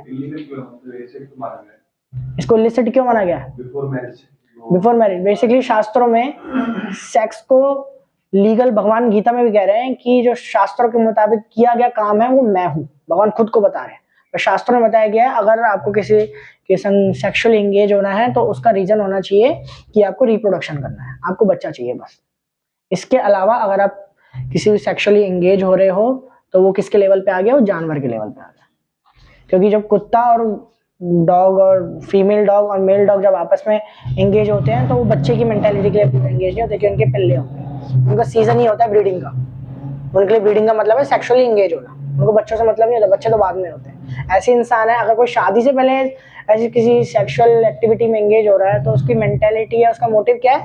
अपनी लस्ट को सेटिस्फाई करना। हमारे शास्त्रों में इसको तो बिल्कुल विरुद्ध बताया गया है, हमारे कल्चर में, हमारे संस्कृति में इसको बिल्कुल विरुद्ध, इसके अगेंस्ट बताया गया है, क्योंकि ये तो जानवरों का काम है। क्योंकि जो 4 काम है वो तो सेम होते हैं ना जानवर और इंसान में। कौन कौन से? Eating, sleeping, mating. खाना, इंसान भी खाता है, जानवर भी खाता है। सोना, अपनी रक्षा करना, और परिवार बनाना, मेटिंग करना, सेक्स करना, है ना। पर इंसानों में अंतर क्या है? इंसान अगर सेक्सुअली इंगेज हो रहा है तो उसका क्या है? उसका मोटिव होना चाहिए क्या? बच्चों की प्राप्ति के लिए, बस रिप्रोडक्शन में, कि उसको बच्चा प्राप्त हो। बट आज के टाइम पे देखिए, जैसे अभी पिछली क्लास में मैं शेयर कर रहा था ना कि एक ऐसी क्लास में प्रभुपाद बोल रहे थे इलिसिट सेक्स के बारे में, तो किसने खड़े होकर बोला कि Swami ji what is this, है ना, आप इलिसिट सेक्स कर रहे हो। सब करते हैं, ये तो नेचुरल चीज है आज के टाइम पे, मॉडर्न वर्ल्ड में तो नॉर्मल है और पुराने टाइम से होता हुआ आ रहा है। ऐसा तो नहीं कि पहले के टाइम पे नहीं होता था, पहले के टाइम में सेक्स होता तभी तो बच्चे हुए हैं। तो आप इसको कैसे लीगल इलीगल कह रहे हो? आप कैसे हमें रोक रहे हो? प्रभुपाद ने कहा पहले के टाइम में सेक्स होता था तो किसके लिए होता था? रिप्रोडक्शन के लिए होता था। आज के टाइम पे हो रहा है, ठीक है। अब तुम ये कह रहे हो कि पहले के टाइम से होता हुआ आ रहा है, पर पहले के टाइम में जो कॉन्ट्रासेप्टिव पिल्स होती थी या कॉन्ट्रासेप्टिव मेथड होते थे वो तो नहीं थे, एबॉर्शन तो नहीं था, फिर तुम क्यों लेकर आए इसको? अपनी सेक्सुअल जो मेंटालिटी है आपकी, जो लस्टी मेंटालिटी है, उसी को तो सेटिस्फाई कर रहे हो। तब तो छोटी छोटी लड़कियों को जाके एबॉर्शन कराना पड़ता है। मेरी क्लासमेट थी 9th क्लास की, एबॉर्शन करा के आई थी। ये बहुत शॉकिंग था हम लोग लिए, कि मेरे क्लास में ज्यादातर बिगड़े हुए थे, बट मेरे लिए बड़ा नया केस था। तो भाई 9th क्लास में हम साथ में हैं और एक दिन उसका केस पता चल रहा है कि एबॉर्शन करा के आई। प्रभुपाद ने बोला फिर ये चीज को लेके आए, पहले के टाइम से उसने पॉइंट दिया कि पहले के टाइम से चलता आ रहा है, तो बिल्कुल चलता आ रहा है, पर ये कॉन्ट्रासेप्टिव मेथड तो चलते हुए नहीं आ रहे थे, ये एबॉर्शन तो चलता हुआ नहीं आ रहा था। अब क्यों हो रहा है एबॉर्शन? इतने कॉन्ट्रासेप्टिव मेथड क्यों यूज किए जा रहे हैं? क्यों इतनी सारी नई नई तकनीक लाई जा रही है? जैसे अभी हम बता रहे थे उसमें हमने एबॉर्शन के केस देखे थे, किस तरीके से एबॉर्शन किया जाता है ना। गर्भ के अंदर वैक्यूम क्लीनर डाला जाता है ना, फिर उससे खींचा जाता है बच्चों को, बच्चे टुकड़े में टूट के वैक्यूम क्लीनर के माध्यम से निकल रहा है ना। कुछ ऐसा केमिकल पी लिया, अंदर ही बच्चा गल के मर गया, है ना, गलत तरीके से उसको मार दिया। तो ये तो बहुत गलत है ना, तो कितनी बड़ी हत्या है, भ्रूण के अंदर हत्या की जा रही है ना। इसलिए शास्त्रों में मना किया गया, शास्त्रों में सेक्स को अलाउ किया गया सिर्फ और सिर्फ बच्चे की प्राप्ति के लिए, दैट्स इट। इसके अलावा कोई सेक्स कर रहा है तो वो इलिसिट है, वो इलीगल है, चाहे मानसिक रूप से कहना हो। या तो किसी, अब तो बहुत सारी वेराइटीज आ गई हैं, है ना, लस्ट को सेटिस्फाई करने वाले। कोई लड़का लड़की से सेटिस्फाई नहीं होता तो लड़का लड़के से सेटिस्फाई होना चाहता है, लड़की लड़की से सेटिस्फाई होना चाहती है ना। एक कहता है मैं दोनों से सेटिस्फाई होऊंगा। बाइसेक्सुअल्स आ गए हैं, लेस्बियंस आ गए हैं, गेज आ गए हैं। अब इनकी कम्युनिटी को भी बड़ा बढ़ावा दिया जाता है। जैसे हमारे इंडिया में भी लीगल हो गया है, ये संबंध बनाना लीगल हो गया, पहले इलीगल था, इसको भी लीगल कर दिया गया, पर ये भी इलीगल है। होमोसेक्सुअलिटी इलीगल है, होमोसेक्सुअलिटी नहीं होनी चाहिए। बेसिकली सेक्स का मोटिव क्या है? सिर्फ बच्चे की प्राप्ति करना। अब लड़का लड़का मिलके क्या बच्चा प्राप्त करेंगे? हम लस्ट सेटिस्फाई कर रहे हैं। अब ये लस्ट की पराकाष्ठा है। पराकाष्ठा मतलब ये ऐसे लेवल पे उसकी लस्ट पहुंच गई है कि अब उसकी लड़की की शरीर से लस्ट सेटिस्फाई नहीं होगी, अब उसको लड़का चाहिए। कई हमने केसेस देखे थे ना अभी, इन लड़कों के संग, छोटे बच्चों लड़कों के संग भी रेप किया गया, सेक्सुअल असॉल्ट किया गया। तो ये बस पराकाष्ठा के अलग अलग लेवल्स हैं। इसलिए शास्त्रों में इलिसिट सेक्स को मना किया गया। इलिसिट सेक्स का मीनिंग है सिर्फ और सिर्फ बच्चे की प्राप्ति करना। अपना कंट्रोल करना चाहते हैं तो सीधे गेट से जाएगा वो, है ना, क्योंकि देखो प्रोवोकेशन तो हर किसी के अंदर है ना। और जैसे हमारा अभी नेक्स्ट इसी पे हम आने वाले थे कि ये जो अर्जिस है वो तो हर किसी के अंदर है, हमें आएंगी अर्जिस आएंगी, क्योंकि ये मटेरियल वर्ल्ड हमें प्रमोट ही इस चीज के लिए कर रहा है। तो अब इस चीज से हम खुद को बचाए कैसे? आज हम ये ठान के निकले, ठीक है आज से मैं कोई गलत काम नहीं करूंगा, कोई पॉर्न वीडियो नहीं देखूंगा, किसी पॉर्न वीडियो को शेयर नहीं करूंगा, किसी भी स्त्री को गलत नजर से नहीं देखूंगा, है ना। तो इसके पीछे हमारी मोटिवेशन क्या हो सकती है? हो सकती है बहुत लोगों की मोटिवेशन हो कि जो स्त्रियों के प्रति जो अपराध हो रहा है, जो गलत काम हो रहा है, उसको रोक सके। किसी की मोटिवेशन ये हो सकती है कि जब मैं ऐसे किसी को देखूं गलत नजर से, किसी के लिए गलत सोचूं या कुछ मोबाइल पे गलत देखूं, तो सबसे पहली चीज मुझे क्या याद आनी चाहिए? हाँ, कि मेरी घर में भी मेरी बहन है ना, मेरे घर में भी लड़कियां हैं, तो ये चीज आनी चाहिए। किसी की मोटिवेशन ये भी हो सकती है। अब कई लोग होंगे आज के क्लास के बाद या फिर ये चीज सोच के निकलेंगे, हाँ ठीक है मुझे इस चीज पे कंट्रोल करना है, दूसरों को भी इंस्पायर करना है कि दूसरे लोग भी इस चीज को रोके, क्योंकि हम लोग ही करना स्टार्ट करेंगे तभी इस कल्चर को रोक पाएंगे, अदरवाइज नहीं रोक पाएंगे, है ना। बट क्या अर्जिस तो आएंगे, अर्ज जो है हमने संस्कार इतना स्ट्रांग बनाया हुआ है, वो हम पे अटैक करेगा ही करेगा। हम जब रूम में अकेले होंगे, जब कोई नहीं होगा, तो हमारा मन करेगा मोबाइल पे कुछ गलत देखें। जब हम बाहर होंगे, कोई लड़की जा रही होगी, तो हमारा मन करेगा कि हाँ चलो उसके प्रति कुछ गलत भावना बनाओ या कुछ गलत एक्टिविटी करो। तब हम खुद को कैसे रोकेंगे? आप लोग सोचिए,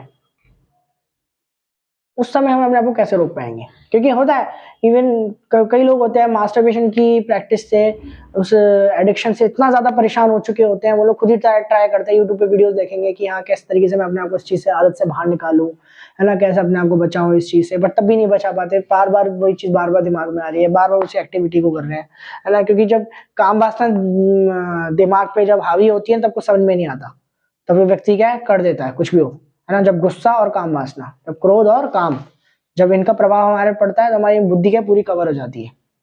और जैसे मैं एक साइंटिफिक रिसर्च देख रहा था कि पॉर्न एडिक्शन होता कैसे है।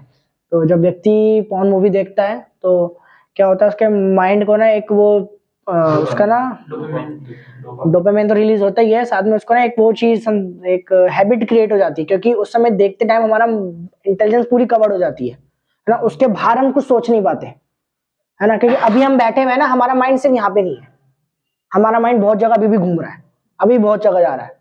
और जब ऐसी कोई गलत चीज देखेंगे तो हमारा माइंड एक जगह होता है ना, तो उसका एक हैबिट बन जाती है पॉर्न मूवीज देखते हुए। और फिर क्या होता है, हम आंखें बंद करेंगे ना तब भी हमें वही चीज दिखाई देगी, हम सोने जा रहे हैं तब भी हमें वही चीज दिखाई देगी, जब हम पढ़ने जा रहे हैं तब भी हमें वही चीज दिखाई देगी। इससे क्या होता है, हमारा माइंड हमेशा इस चीज में कवर रहेगा, और जब हमेशा इस चीज में कवर रहेगा तो हम किसी भी स्त्री को देखेंगे, है ना, चाहे अपने घर की अपनी बहन को देख रहे हैं, अपनी मम्मी को देख रहे हैं, तब भी क्या हमें यही गलत दिमाग में ख्याल आएगा। तो ऐसी प्रोवोकिंग सिचुएशन में हम अपने आप को कंट्रोल करने का प्रयास कर रहे हैं, बट स्टिल तब भी ऐसी प्रोवोकिंग अर्जेस आ रहे हैं, तब हम अपने आप को कैसे रोक सकते हैं? भक्ति से कैसे? क्या है कि हम अपने मन को कैसे रोकने का प्रयास करते हैं? अभी हम अपने मन को कैसे रोकने का प्रयास करते हैं? मन से। सबसे बड़ी दिक्कत यही है, हम अपने मन को कैसे रोकेंगे? मन से ही रोकने का प्रयास करेंगे, मन में ही अंदर बोलेंगे रुक जा रुक जा रुक जा, बट मन कभी मन से नहीं जीत पाएगा, है ना। मन को मन से ही काटो, यहाँ पे नहीं होगा ऐसा। मन को रोकना है तो क्या है, आपको अपने मुंह का इस्तेमाल करना है, जोर से चलाइए हरे कृष्णा कृष्णा कृष्णा हरे हरे, हरे राम राम राम हरे हरे। एक बार ट्राई करके देखिएगा। अब बाहर आपको 2 समझ जाएगा क्या हो रहा था। है ना, भगवान याद आ गए। बहुत आकर्षित कर रहा है ना, इसमें दिक्कत क्या है बताइए। हाँ बिल्कुल, हमें देखिए सिंपल सी चीज है, डस्टबिन का आप ढक्कन खोलेंगे तो आपको क्या आएगी, स्मेल आएगी। कोई कह रहा है खुशबू आएगी गुलाब जामुन की, क्या कैसी स्मेल आएगी, क्यों आएगी, वो सड़ी हुई गंदी स्मेल क्यों आ रही है कूड़ेदान के अंदर से, कोई एक बताओ हाथ ऊपर करके, आप बताइए। हाँ, कूड़ेदान में से गंदी स्मेल क्यों आती है, गंदी चीज रखी हुई है इसलिए गंदी चीज रखी हुई है, अच्छा तो इसलिए उसमें से गंदी स्मेल आ रही है। ऐसे हमारा माइंड हो गया है, उसके अंदर गंदी चीज रखी हुई है, तो जितनी बार ढक्कन खुलेगा उतनी बार गंदी स्मेल आएगी। तो अब इसका क्या किया जाए, अच्छी चीजें। अब जैसे मैंने कई बार एक बार बताया था कि हमारे मंदिर में 2 तरीके के डस्टबिन होते हैं, एक होता है जिसमें क्या है किचन का कचरा जा रहा है, बस नॉर्मल सफाई का कचरा जा रहा है, और एक डस्टबिन होता है जो टेम्पल में होता है जिसको बोलते हैं निर्माल्य। निर्माल्य में क्या होता है, जो भगवान के जो पुष्प होते हैं उनको उसके अंदर इकट्ठा किया जाता है, फिर बाद में उसकी खाद बनाई जाती है। तो जब उसके डस्टबिन का ढक्कन खोला जाता है तो उसमें से क्या है, बहुत तेज स्मेल आती है, कैसकी, खुशबू आएगी, फूलों की बहुत अच्छी खुशबू उसके अंदर से आती है। तो यही अंतर है, हमारे पास भी एक कंटेनर है, अब हमारे ऊपर है कि हम उसको निर्माल्य बनाए या कूड़ेदान बनाए। निर्माल्य बनाए या अब कूड़ेदान बनाएंगे तो उसमें स्मेल आएगी, चाहे आप आंखें खोलो, कान खोलो या मुंह खोलो, उसमें स्मेल आएगी। और आपके अंदर अच्छा, जैसे ना एक स्लोगन है, गार्बेज इन गार्बेज आउट, गंदगी अंदर जाएगी तो गंदगी ही बाहर आएगी। अब यही है, बस हमें अंदर की गंदगी, हमारा डस्टबिन तो डस्टबिन रहने वाला है, हमारा जो कंटेनर है कंटेनर रहने वाला है, उसको हमें क्या करना है, उसमें गंदगी हटा के उसमें साफ चीजें डालनी है। जैसे अगर हमारे मेमोरी कार्ड है फोन का स्टोरेज है, उसके अंदर सब गंदी चीज भरी हुई है, तो आप गैलरी खोलोगे तो उसके सामने क्या गलत जो आपने भरा है वही सामने आएगा ना, बट वहीं पे आपने सब डिलीट करके उसके अंदर क्या भर दिया,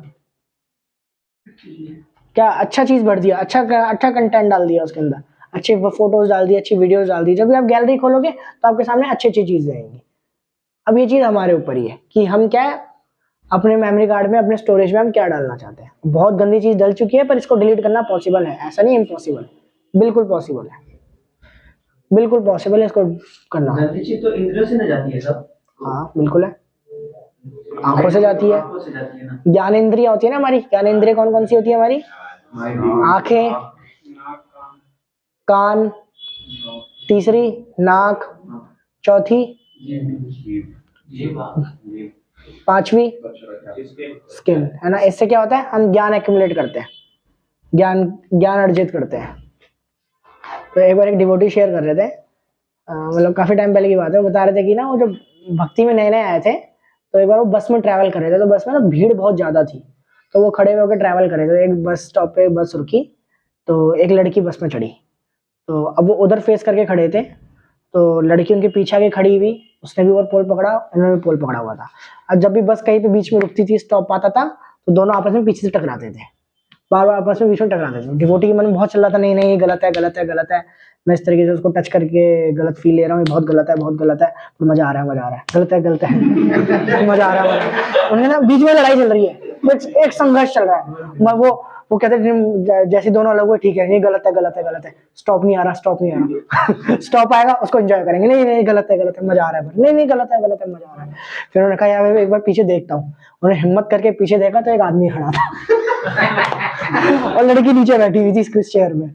जब लड़की चढ़ी थी, एक आदमी ने उसको अपनी चेयर दे दी थी और आदमी खड़ा हो गया था। तो क्या था, जब से बस उनका माइंड उनको खिला रहा था, माइंड उनको ये चीज कर रहा था। यस, वो आप क्या शेयर कर रहे हैं? जैसे आप ये वाला एग्जांपल था, जैसे कुछ लोग तो लस्ट में पूरी तरीके से ग्रसित होते हैं, हाँ, उस मौके का पूरा एंजॉय करना चाहेंगे। हाँ बिल्कुल। कुछ लोग होते हैं जैसे कि जो बीच कंडीशन होते हैं, जैसे कि डिवोटी नया आता है या फिर थोड़ा सजग होता है चीजों के बारे में, तो वो बहुत ज्यादा डिवेल करता है चीजों में, तो बुरा मानता, तो वो उस चीज को कैसे ओवरकम करे, कैसे ओवरकम करना है? ओवरकम करे आप, मतलब उसको नहीं करे, जैसे कि आपने बताया कि ये गलत है, ये नहीं गलत है, और जहाँ पर कोई लस्ट से पूरा तरीके से होगा तो उसका पूरा मौका का फायदा उठा जाएगा। हाँ बिल्कुल, इसको अभी अगला हमारे इसी के ऊपर आने वाले हैं। आप क्या कह रहे हैं? ज्यादा बढ़ जाता है पॉजिटिव, नेगेटिव क्या बढ़ जाता है? होता है ना भी। हाँ, देखिए द्वंद में अब की कैसे होता है, ये होता है कि जब हमारे संग ऐसा हो रहा है, जब प्रोवोकिंग सिचुएशन आ रही है ना, अब ज्ञान इंद्रियों से हमने बहुत ज्यादा गंदगी इकट्ठी कर ली है, अब उसको हम डिलीट कर रहे हैं, बट डिलीटिंग में भी प्रोसेस होता है। अब 1000 फोटो आप डिलीट करोगे फोन में तो एक साथ डिलीट नहीं होती, वो टाइम तो लेती है ना। अब जब ये प्रोवोकिंग सिचुएशन हमारे पर आ रही है तो उस समय हमें मन को प्रचार करना चाहिए, मन को प्रचार कैसे? मन के द्वारा नहीं। अब मन मन में कुछ बोलोगे, आप मन को कभी नहीं हरा सकते। इवन पढ़ते टाइम भी, आप पढ़ते टाइम भी आपका मन आपको कहीं और लेके चला जाए ना, तो तुरंत आपको मुंह से बोल के खुद को प्रचार करना चाहिए। मन के अंदर ये संघर्ष नहीं होना चाहिए। अब ये संघर्ष मन के अगेंस्ट आ रहा है, तो मन और मन का संघर्ष नहीं है ये, आई मन का और आपका संघर्ष है। तो तुरंत बोलना चाहिए नहीं ये गलत है, मैं ये नहीं कर सकता। तुरंत चीख के बोलना चाहिए। चाहे हम कहीं भी अकेले हो और ऐसा मन में ख्याल आ रहा है, तो तुरंत आप बोल के, तुरंत आप एक बार चिल्ला के बोल के देखिएगा। एक बार जोर से हरे कृष्ण महामंत्र चलाइए और रोकिए खुद को, आप देखिएगा आपको बहुत ही एक डिफरेंट एक्सपीरियंस होगा, बहुत ही डिफरेंट। आपने कभी सोचा नहीं होगा कि मन को इतनी इजीली हराया जा सकता है मात्र मुंह से बोल के। अब कभी भी आप इस आज क्लास के बाद कभी भी आपको प्रोवोकिंग सिचुएशन आए ना, आप यही प्रयास करने का ट्राई करिएगा। जैसी कोई प्रोवोकिंग सिचुएशन आ रही है, प्रोवोक आ रहा है, बहुत अड़ जा रहा है आपको, तो क्या तुरंत अपने आप को मुंह से प्रचार करिए, बोल के प्रचार करिए अपने माइंड को। कभी माइंड को माइंड से प्रचार मत करिए। तो जब ऐसी सिचुएशन आए कि संघर्ष हो रहा है दो चीजों में कि करूं या ना करूं, करूं या ना करूं, करूं ना करूं, तो देखो आपको पता है, आपको नॉलेज है कि ये गलत है ना, इस चीज को करना गलत है, बट आप उसको मन को मन से बता रहे हो, तो मन इसको आराम से ओवरकम कर लेगा, मन आपके ऊपर आराम से जीत जाएगा। तो आप इसको क्या करो, मुंह से बोल के बताओ कि नहीं ये गलत है, मुझे नहीं करना ये, मैं इस चीज के लिए यहाँ नहीं आया हूँ, मैंने ये प्रॉमिस लिया है, मैं ये गलत काम नहीं करूंगा। मुंह से बोल के करो। और तब भी कई लोग होता है मुंह से बोल के भी नहीं जीत पा रहे, तो उस समय क्या करना चाहिए, तुरंत अपने दोस्त को या अपने किसी फैमिली मेंबर को कॉल करना चाहिए, है ना। ऐसा एक सुविधा में एक बेस्ट फ्रेंड बनाना चाहिए, इसको तुरंत कॉल करके बता सके आप कि ऐसी सिचुएशन है, ऐसे में फंसा हुआ हूँ। नहीं भी बता सकते तो किसी फोन करके किसी टॉपिक पे बात करना स्टार्ट कर दिए, ताकि उस पॉइंट ऑफ टाइम पे जैसे आपके सामने ये प्रोवोकिंग सिचुएशन आ रही है, उस समय आप खुद को बचा सके। क्योंकि जब ये अर्जेस आती है तो एक पीक मूवमेंट होता है ना, उस पीक मूवमेंट पे संघर्ष करना बहुत मुश्किल होता है। तो उस संघर्ष के टाइम पे हम किसी की हेल्प ले सकते हैं, हम अकेले इस चीज पे नहीं जीत सकते। जैसे अभी ऐसे पिछली वाली क्लास में हम इसी पे टॉपिक पे चर्चा कर रहे थे, तब एक ऋषि की हमने कहानी सुनी थी। उसमें क्या था कि वेद व्यास जी के एक शिष्य थे, तो वो बहुत अच्छे ऋषि मुनि थे, तो उन्होंने वेद व्यास जी से परमिशन ली कि वो हिमालय में जाके तपस्या करना चाहते हैं। तो वेद व्यास जी ने उनको मना किया कि नहीं आप अकेले मत जाइए। उन्होंने कहा मुझे सही गलत का सबका पता है, मैं जानता हूँ क्या सही है क्या गलत है, मैं इतना कंट्रोल तो अपने ऊपर कर सकता हूँ। तो उन्होंने कहा ठीक है, वो जिद करके चले गए। अब गए हुए हिमालय पर्वतों में जाके वो तपस्या कर रहे हैं, उनके दिन अच्छे जा रहे हैं। एक दिन क्या हुआ, बहुत तेज बारिश हो रही थी, तो उनके कुटीर के आगे एक महिला आई, है ना। तो महिला आई और महिला ने आके उनसे हेल्प मांगी। उन्होंने पूछा क्या हुआ, तो उसने बताया कि मैं नदी क्रॉस करके इधर आई थी, बट पानी बारिश इतनी हुई, बाढ़ आ गई, अब मैं उधर वापस नहीं जा पा रही हूँ, मेरे कपड़े भी भीग गए हैं। तो उन्होंने कहा ठीक है कोई बात नहीं, मैं तुम्हें कपड़े देता हूँ, तुम सूखे कपड़े लो, ये मेरी दूसरी कुटिया है, इसमें जाके तुम रेस्ट करो। जब पानी कम, बारिश रुक जाएगी, पानी नदी में कम हो जाएगा, तुम आराम से नदी को क्रॉस करके चली जाना, ठीक है। यहाँ पे तुम पूरी प्रोटेक्टेड हो, अंदर से गेट बंद कर लेना। अगर मैं भी तुम्हें बोलूं गेट खोलने के लिए तो भी गेट मत खोलना, उन मुनि ने कहा। तो उस महिला ने कहा ठीक है। अब वो ऋषि वापस अपने कुटिया में अपने शास्त्र खोल के पढ़ने लग गए, बट बार बार उनके मन में यही आ रहा है, उसकी सॉफ्ट सॉफ्ट आवाज, है ना, उसका सुंदर घीला रूप, है ना, स्वरूप जो था वो बार बार उनके सामने आया जा रहा है। वो संघर्ष कर रहे हैं, अपने आप को मन से प्रचार करने का प्रयास कर रहे हैं कि नहीं नहीं शास्त्र पढ़ना है, नहीं नहीं शास्त्र पढ़ना है, नहीं नहीं गलत है, शास्त्र पढ़ना है। उन्होंने एंड में क्या किया, उन्होंने हार मान के शास्त्र बंद किए और पहुंच गए स्त्री के पास। जाके स्त्री ने नॉक किया, बोला, तो उसने पूछा कौन है, महिला ने पूछा, उसने बताया कि मैं हूँ, तो गेट खोलो। उन्होंने कहा नहीं आप ही ने मना किया है कि मैं भी बोलूँ तो गेट मत खोलना।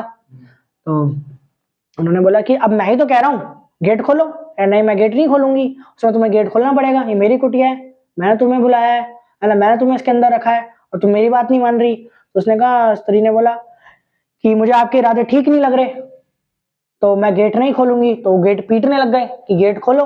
तो क्या हुआ, कुटिया के ऊपर चढ़ गए, ऊपर चढ़ के उन्होंने घास हटाई और सीधे अंदर कूद गए।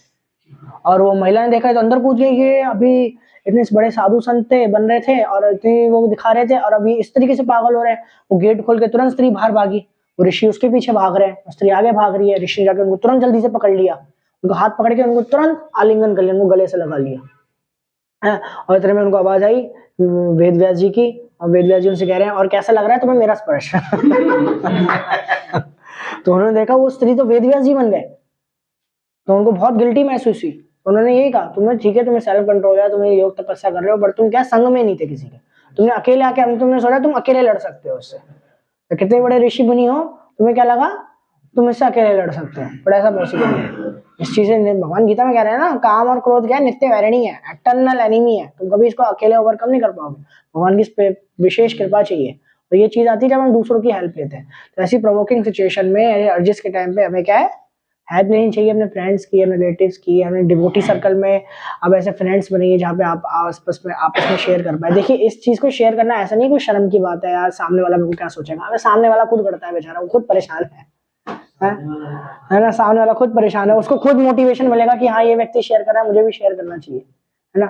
जब हम शेयर नहीं करेंगे जब हम ऐसे ही फंसते रह जाएंगे, हम क्या में सोचेंगे हम अकेले लड़ लूंगा, है ना, अब रिजोल्यूशन लूंगा, अब इससे ओवरकम करूंगा, अब वादा करता हूँ मैं अपने आप से। जब हम खुद से ऐसे करते रहेंगे तो संघर्ष चलता रहेगा, हमें दूसरों की हेल्प लेनी पड़ेगी।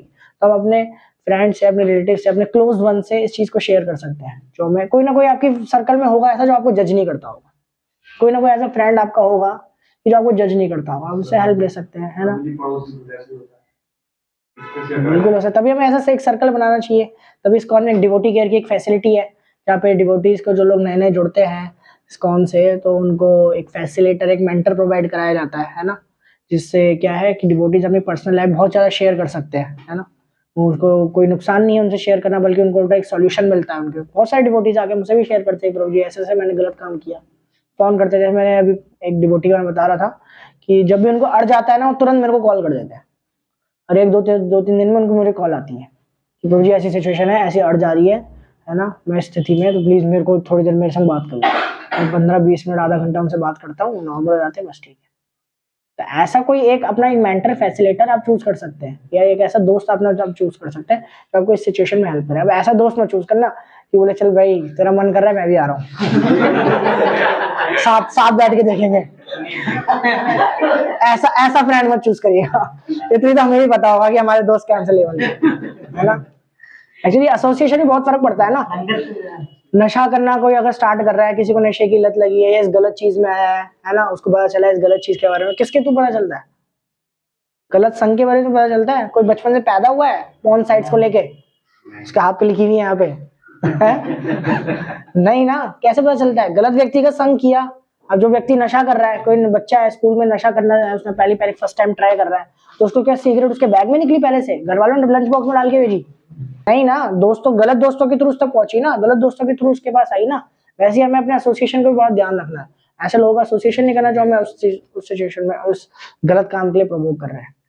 ठीक है, तो अभी टाइम हो गया है, तो इसका सोल्यूशन है कि अपना गार्बेज हमें आउट करना है, और अब क्या इसके अंदर फ्लावर्स को इन करना है। वो हम कैसे करेंगे? अच्छे लोगों का संग करके, शास्त्रों को पढ़ के, भगवान का नाम जप करके। भगवान का नाम जप करना द बेस्ट वे है अपने माइंड को साफ करने के लिए, सबसे बेस्ट है।